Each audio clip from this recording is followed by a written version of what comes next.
Syr. Roedd gyda ni gwrcath coch pert i gael ddoe.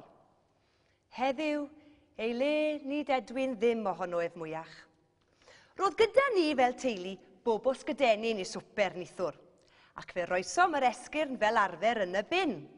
Honno tu allan i'r tŷ ers pythefnos yn disgwyl y lori sbwriel i ddod hibio. Does dim angen dweud i bod yn orlawn. Fe ath chwant a chwilfrydedd y cwrci yn drech na'i common sense am y tro. Fe dwriodd i'r bin ac fe dagodd wrth lyncu asgwrn cefen ysgydennin. Rwy'n anfon y bil i chi. Gwerth y cwrcath ar ben y farced 5 punt, ac mae John ni'n dweud na fi ddim rhaid i ni dalu capital gains tax arno. Dwi ddim yn gwybod pam beth sy'n bod. Dwi ddim yn gwybod beth sy'n bod pam na fioch i heibio, pryd na yw dynion y lludw yn y ffliw neu ar streic, ond credwch chi fi, mae yna le ofnadw yn stryd ni. Dyn ni ddim wedi cael winc o gysgu ers wythnos.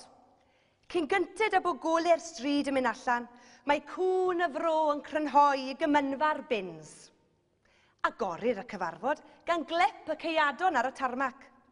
Fe dilynir gan y percussion band a lluniau John West a Haynes Baked Beans yn arwain y gyddorfa.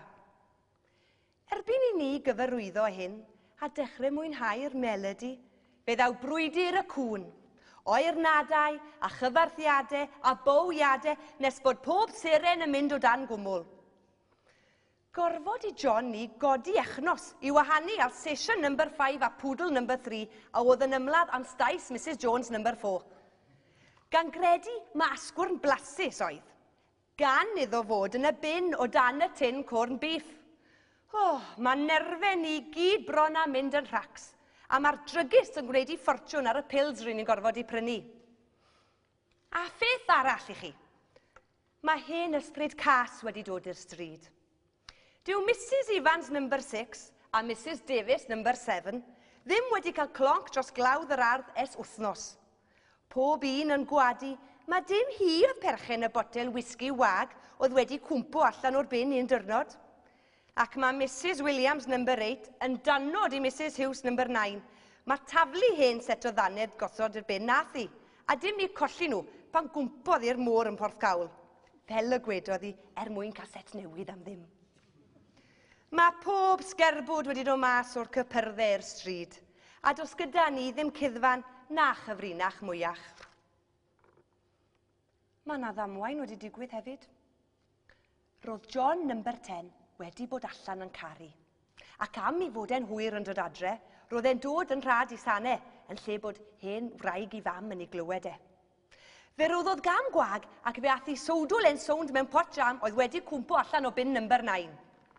Gorfod galw'r doctor am 1 o'r gloch y bore. A dim yn unig roedd sowdwl John yn goch, ond roedd nes lan yn goch hefyd erbyn nhw fam orffen ag e. Dyma rai o'r pethau i chi wedi achosi trwy beidio crynhoi'r sbwriel am bythefnos yn y stryd ni. Os na fyddwch chi wedi bod erbyn drenydd, fe fyddwn ni'n eich siwio chi. Mae John ni yn dweud y gallwn ni wneud hynny yn ôl deddf yr iaith Gymraeg, am nad ych chi wedi rhoi dilisrwydd cyfartal i'n stryd ni a strydoedd eraill y dre. Credwch chi fi, rydych chi'n siŵr wedi ferhau mewn sach lian a lludw.